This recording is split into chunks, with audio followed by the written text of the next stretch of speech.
evening, everyone. I'm David Johnson, Transform Ed Consulting, and we have as our guest tonight, Elizabeth Jekanowski. Elizabeth Jekanowski, PhD, is an award-winning educator and scholar with over 20 years experience in education.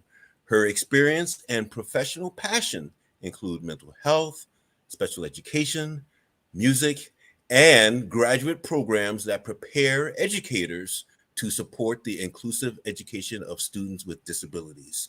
She has presented at numerous state and national conferences. Her dissertation, District Leadership and Systemic Inclusion, a case study of one inclusive and effective school district, received the University Council for Educational Administration's David L. Clark Scholar Award for Emerging Educational Administration and Policy Scholars.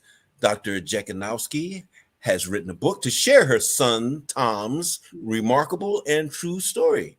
Diagnosed with severe autism at 27 months of age, Tom is today a Phi Beta Kappa scholar with a master's degree, enjoying a happy and independent life. The book is praised as a wonderful triumph from hard work, skillful planning, and a parent's determination to never give up. Good evening, Elizabeth. Good evening, David. How are you tonight? I'm fine. Tell us where you are in the world. Well, I am in Stuart, Florida, and it is beautiful. It is beautiful. It's in the 70s, I think, outside right now. Beautiful, beautiful. Were you affected by the hurricane at all? Thankfully not, but we do have family members and friends. It was quite a storm. Mm-hmm. Well, you have a very impressive background. Could you tell us a little bit about how you got to where you are, your interests and the things that you've done between 6 years old and your current age? Sure. Well, it did all begin really with my son Tom's diagnosis of autism. Up to that point, I really knew really nothing about education other than my own. But I watched the therapists and the teachers come into our home and the consultants, and they invited me to become part of the sessions, and I did some music with them, and I just fell in love with the process of teaching. And I thought, I would like to learn more about doing this. And then I fell in love with educating other people's children as well. And God saw it fit to give me a career in classrooms. And so I kept going. And here I am today. I know that you are a musician. So were your previous degrees in music performance, music education? They were not. I was actually always painfully shy and had stage fright. And really, I met my husband, and he said, well, why don't you just sing from behind my microphone? He was a professional at the time that I met him. And he made it all seem so easy and so wonderful. And so I joined him, and then he gave me my microphone one night and said, there, you need to be out in front. And so I did, and I found that I loved it. And people were very loving and supported our career for many, many years. And then when Tom was born, that's when you became interested in education. So did you then pursue degrees in education? I actually, at that point, I had my bachelor's degree in American history. And I was able to get a master's degree in education, which helped to qualify me to become an educator in the state of Massachusetts. And then we moved down to Florida. So I began by teaching regular education, and then music, and then a little bit of special education in there as well. Became an administrator in special education. And right now I'm working on a grant for mental health that I absolutely love. I get to train teachers and district staff in a very basic mental health program. And I just love it. Love it. And you've also taught at the higher education level. Yes, I have. I was a professor for 1 year down here, and then 2 years up in Iowa and in education and educational leadership. Loved it. Loved creating courses and curricula. Loved partnering with school districts, and working on those partnerships was really exciting. What an illustrious background you have. Now we should talk a little bit about how we met. Yes. How do we know each other, Elizabeth? Well, I remember meeting you in Texas at a conference. That's right. We just happened to be in, so we must have gone to the same or similar presentations rooms. And then there was a mixer, I think upstairs in the hotel of the conference. That's and right. We bumped into each other again. And we were like, wow, why do we keep bumping into each other? And you said, I don't know, but here's my card. I really liked what you had to say. And I said, I liked what you had to say, you know, in That's the right. And so we said, well, if we ever want to connect and do something together, you know, we exchanged cards, and here we are. And finally, we're doing something together, and with hope there'll be more to come. Yes, we well, are. This is great. This is great, Elizabeth. I'm glad we're here, and we're talking about your book. Your book is very, very important. Learning and Living with Autism, a Story of Hope. How did you arrive at that title? After many, many days and weeks and conversations with my husband over coffee. You know, I really am used to creating academic titles. So, you know, how would people find the title or find a subject that they were looking for? That was really how I was trained in graduate school. So I think it's kind of an academic title, but then a story of hope. That was what we decided that it was. It truly is a story of hope. So it's kind of a combination of academic and pure emotion. Yeah, I was going to say, there's something special about your book. Although you are indeed a scholar, your book is not aimed at scholars, let's say. You have a specific audience that you believe will benefit from your book. I do. And I believe that the parents who have already read it, community members, people who know and work with children with autism have found it inspiring. They found it encouraging. They have tapped resources in it. And basically they've been affirmed of what is possible, you know, because when Tom was first diagnosed, it was severe. He was nonverbal. He was significantly delayed. And basically the doctors were telling us to prepare him for an institutionalized life, that was their best estimate of where he was headed. And, you know, I didn't really know much about research. I had a lot of mama bear going on back then, but we got busy, you know, looking at what was out there. And there were some things that were just starting to emerge that were very hopeful around educating young children with autism. So we connected to that. We did some reading. We had family and friends that connected us with great resources from the beginning.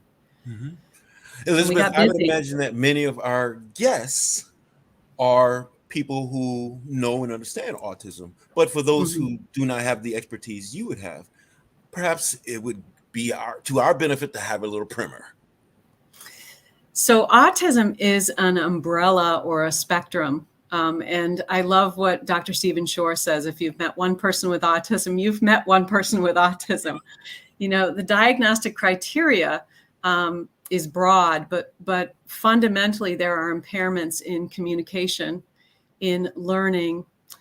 Usually there are sensory overload or sensory issues going on.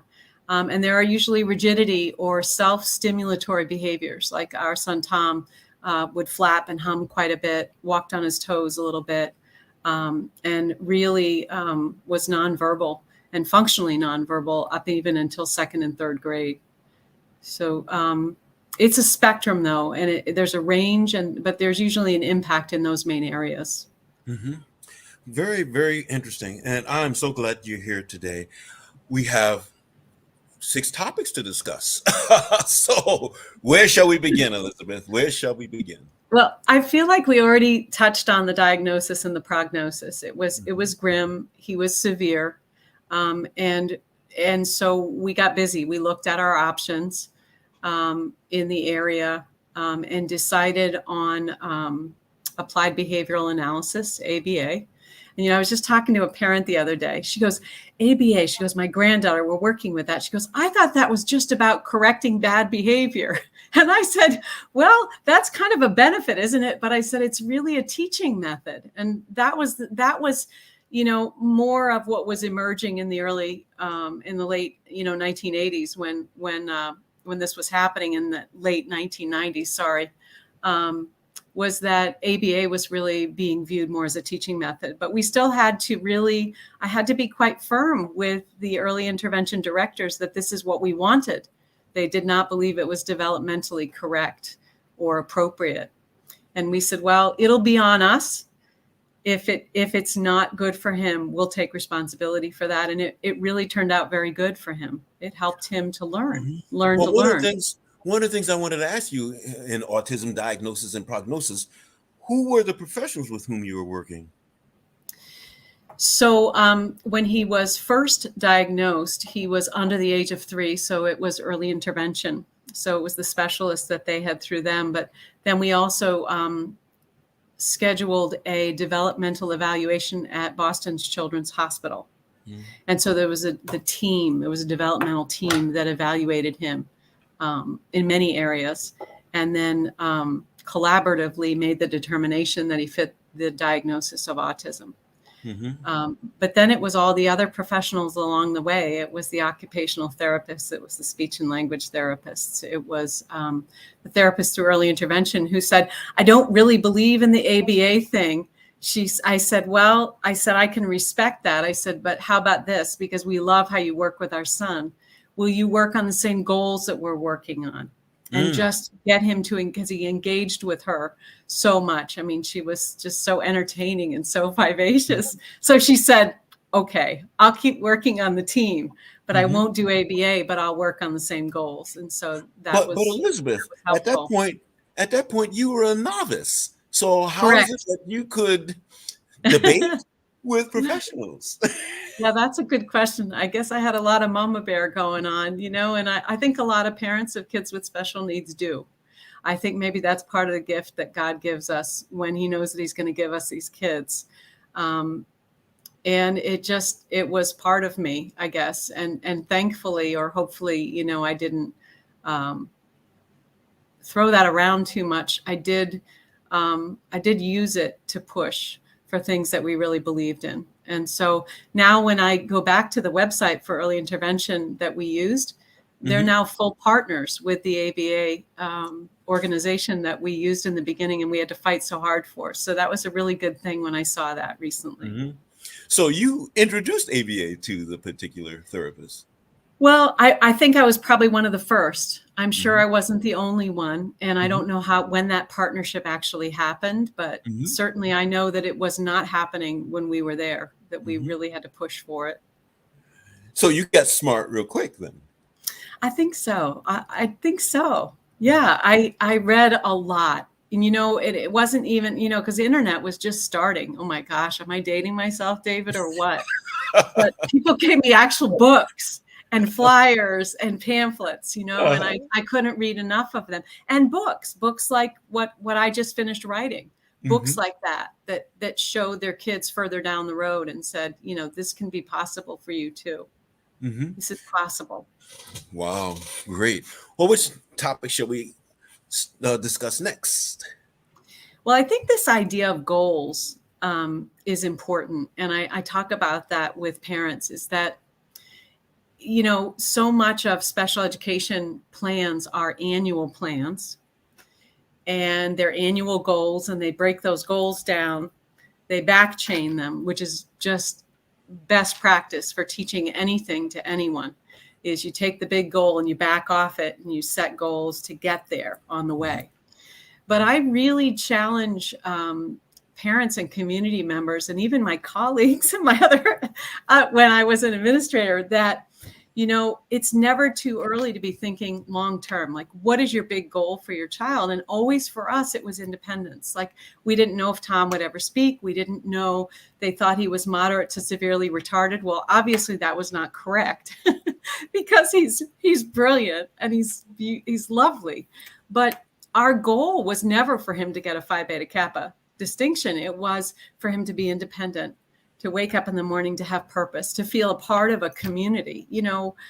Those were the long-term goals. And that's why, segueing into inclusive education, but that's why that became so important. That was our long-term goal for him, to be out there in the world and in life. Now, did you introduce that to your professionals, the professionals with whom you worked, or was it a collaboration among professionals and parents?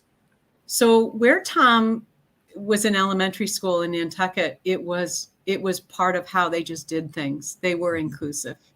Mm-hmm. It was lovely. And so it wasn't something that I had to fight for when I was on Nantucket. People were very open to it. And we did our best to really be supportive of the teams that worked with him over the years, inclusively. Mm-hmm. But at different stages, I have spoken up. I have been a voice of inclusion. My dissertation focused on that because I realized that a lot of the issue is not the one-on-one or the one classroom, but it's systemic.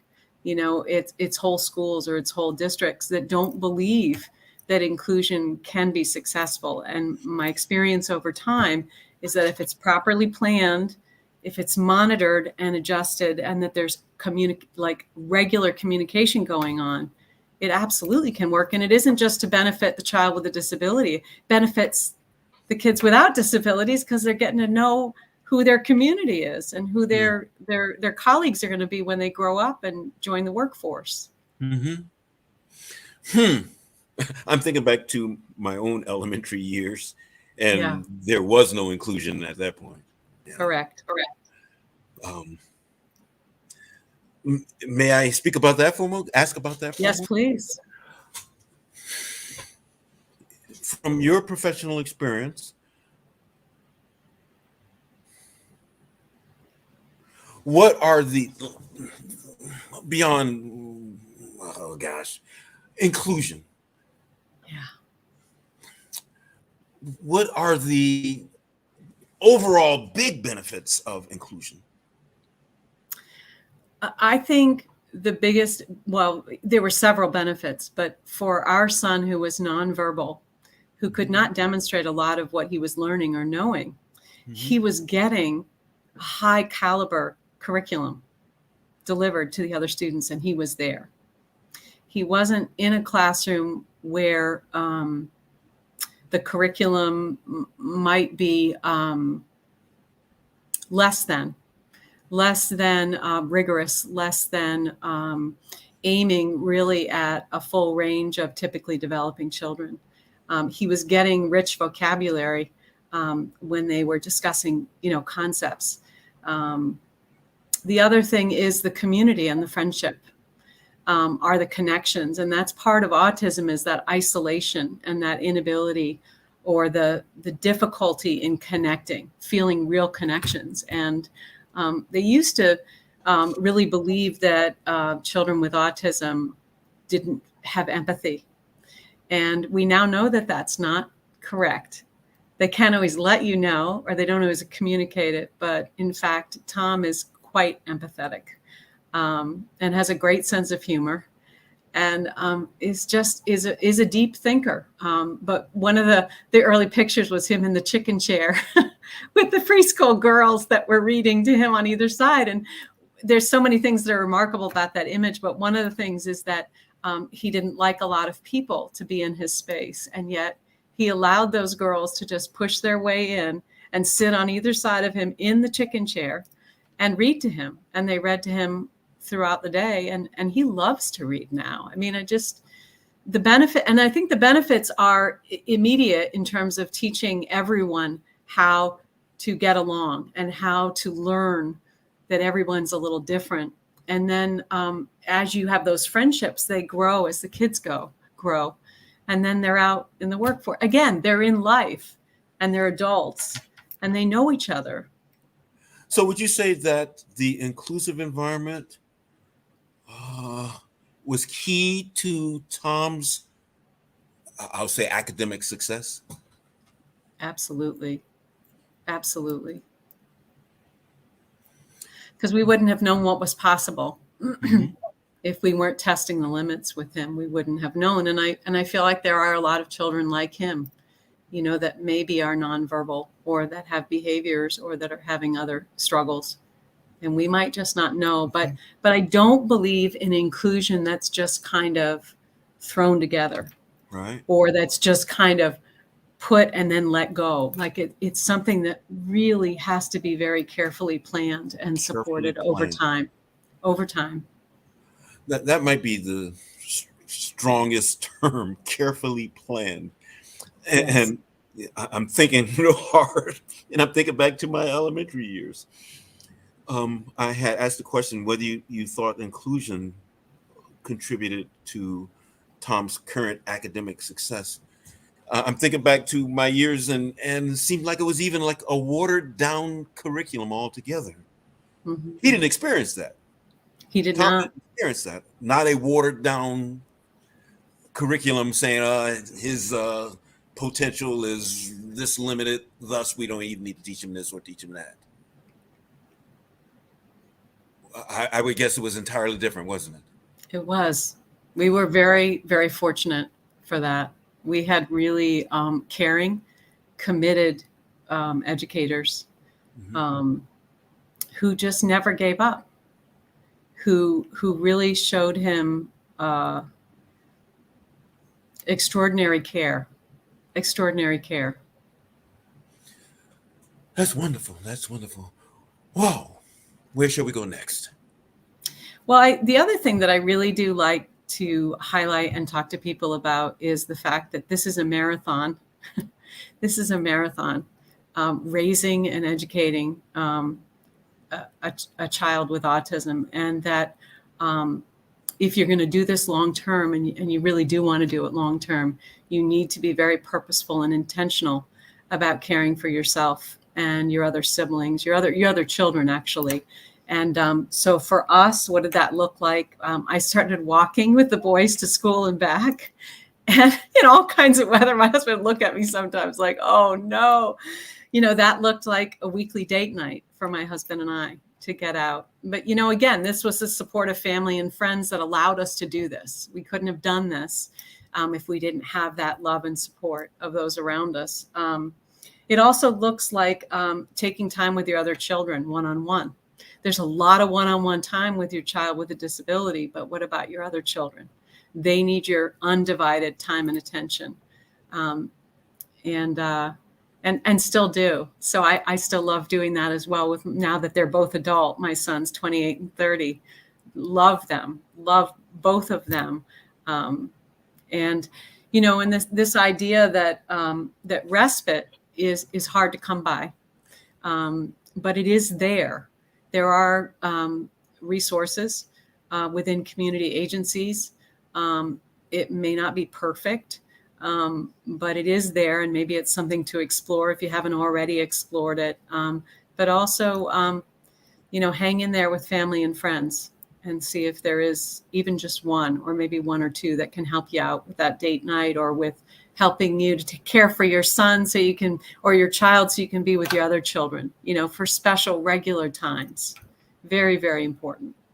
Now, you used the word respite. Where does self-care fit? Is respite another word for self-care, or respite meaning that date night or spending time with your other children? I'm glad that you said that. So I'm really into using the word self-care a lot with the mental health curriculum that I do. Prior to you doing this curriculum, I really would have referred it to more as respite. But I really see the two as very connected today. And self-care in terms of, one of my colleagues that I train with says, Elizabeth, you can't pour from an empty cup. You just can't. So, we are responsible. I mean, it's like when the stewardess comes on and tells you to put on your own oxygen mask first before you're going to help somebody else. That's what it is too when you're caring for a child with a disability. You've got to make sure that you're caring for yourself, that maybe you have quiet time every day, before everyone else gets up, or you take a power nap in the afternoon. I mean, at some point I went back to work part-time. And so that was another level of being aware of of doing things that I needed to do to take care of myself as well. Could we go back to goals, long and short-term goals? Sure. Would self-care and respite fit together with the kinds of goals a family might select or aspire to achieve? I really like that. I've never thought of that before, and I certainly didn't think of it when I put this up for talking points. And that's what I love about this, is because you're helping me to think about it in a different way. Absolutely. Absolutely. Because, it is, that's the ultimate inclusion, right? Is that the family unit is able to remain a family unit, that maybe that is part of the goal too. And that the family, supports in different ways over time, because then the idea is the gradual release of the children, of the adult children, right? But the family unit, to remain almost like a nest, kids can return, you don't want them to return like, family that, what is that? I don't know. But anyway, yeah, I really like that. I like that. I haven't really thought about that before in terms of goals. I really was thinking about the goals for my son, Tom. And staying in that vein, you spoke that you said that your first thought was independence, and you did not expect or did not necessarily plan that he would be a Phi Beta Kappa designee. So it seems to me that independence would include the entire family. Yes. Would include the entire family. Yes, absolutely. Okay. Well, we better touch resources before we run out of time. Okay. So the biggest resource for us when we first started with this was the Autism Society of America. And again, through books and pamphlets, but now it's online. That's a wonderful resource. The other resource for folks within the state of Florida is Florida Atlantic University Center for Autism and Related Disabilities, all the way from even before a diagnosis, all the way up through adults. They do young adult groups that are fantastic, and support everything in between. They're a wonderful source of information and support. And the other thing, the other resource is vocational rehabilitation. Services have been a great support in that transition from college, graduate school to work life. And there's more in the book. There's more resources in the book, in every chapter and at the end of the book. And there's a lot more resources out there, but those are the main resources that I usually touch upon and that we found helpful. And where could people find your book? Well, funny you should ask that. Yes, they could. So I'm on LinkedIn. I have a Facebook page for the book called Story of Hope for Autism, number 4. And the books can be bought through davinapress.com, www.davinapress.com, also through Amazon. And then my email is there as I am starting to speak to groups, large and small. Love to talk. You can tell, David. I love to talk, but I love to encourage people and show them what's possible. Show them what's possible. Well, Elizabeth, we've discussed a lot of things, and you certainly are a fountain of knowledge. With so much information, if you could roll it or you could boil it down into one takeaway or a simple takeaway, what would it be? I think it would really be that people would continue to be encouraged or inspired by Tom's story, and that they would feel empowered to search out resources, to do research, and to get others on their team, and to help make other stories of hope possible. And let me know when that happens. I'd love to hear about it. And what's your call to action? What do you want people to do? Well, I want people to get into action around children and young adults with autism, to know that as I said before, that many things are possible, that it takes hard work, and it takes a lot of people doing what they do well. And it is also about being on the same page and staying on the same page, that communication piece. But it's worth it. It's so worth it. Just hang in there. If you're in the middle of it, hang in there. Well, thank you for being our guest tonight. Elizabeth I just lost it. Jekanowski, PhD, is an award-winning educator and scholar with over 20 years experience in education. Her book, Learning and Living with Autism, A Story of Hope, is a story about her own son, Tom, and their journey from autism to Phi Beta Kappa master's degree. Thank you for being our guest tonight. And I would like to thank my dear colleague, Cassandra Williams. She is the brains behind Educational Innovation 360 Degrees, and she allows us to use her channel. I'm glad you could join us this evening, and we look forward to the next time. Good night, everyone. Good night.